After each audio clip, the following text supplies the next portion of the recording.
Bien, bonjour, donc je suis Sébastien Magnaval, directeur général adjoint de la SAT Paris-Saclay. La SAT Paris-Saclay, c'est une des 13 SAT du territoire national. Les SAT ont été créées il y a un peu plus d'une dizaine d'années par l'État français pour accélérer les transferts de technologies issus des laboratoires de recherche publique.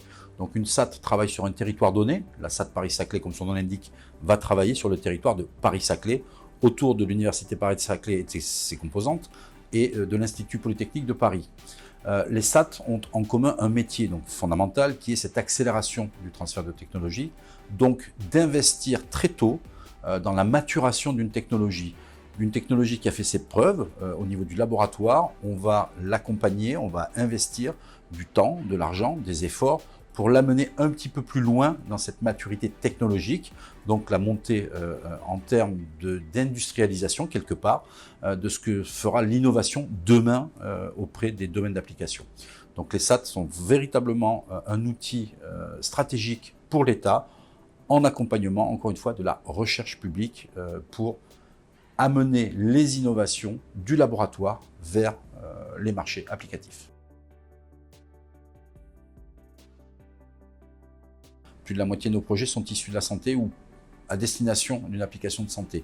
Il nous arrive toutefois d'avoir véritablement d'autres domaines d'application et l'éducation fait l'objet de quelques projets au sein de notre métier. Il y en a un particulièrement que j'ai envie de vous présenter aujourd'hui qui est le projet Avetal que nous avons lancé en 2017 qui est l'utilisation de l'excellence de Paris-Saclay sur l'intelligence artificielle appliquée au domaine de l'éducation et de l'apprentissage.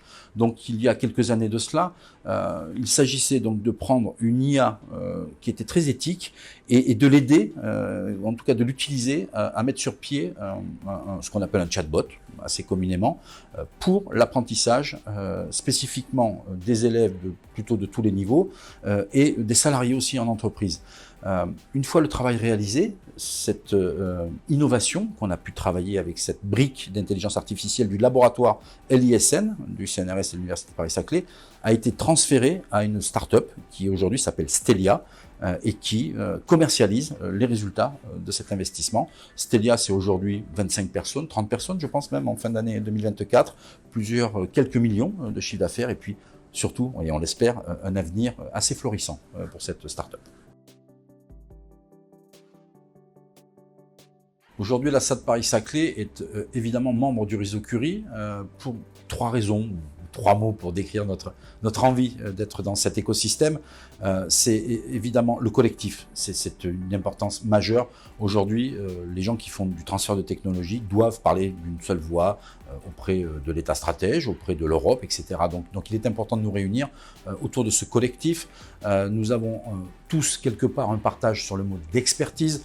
Nous avons certes des mots-clés communs, mais nous avons des façons de faire différentes, nous avons des territoires différents, et il est important de partager tous ensemble pour progresser collectivement. Donc il y avait vraiment cette deuxième logique de se rapprocher du réseau Curie. Et le troisième, quelque part, c'est très important aussi pour nous, c'est ce professionnalisme. Nous représentons, nous semble-t-il, les SAT Paris-Saclay, la professionnalisation du transfert de technologie. Nous avons aujourd'hui des collaborateurs qui viennent de l'industrie, qui viennent de la recherche publique, qui ont développé des savoir-faire autour de la gestion de la propriété intellectuelle, autour de la gestion des investissements. Cette professionnalisation de ce métier est essentielle et on est ravis de la partager avec l'ensemble des membres du réseau Curie.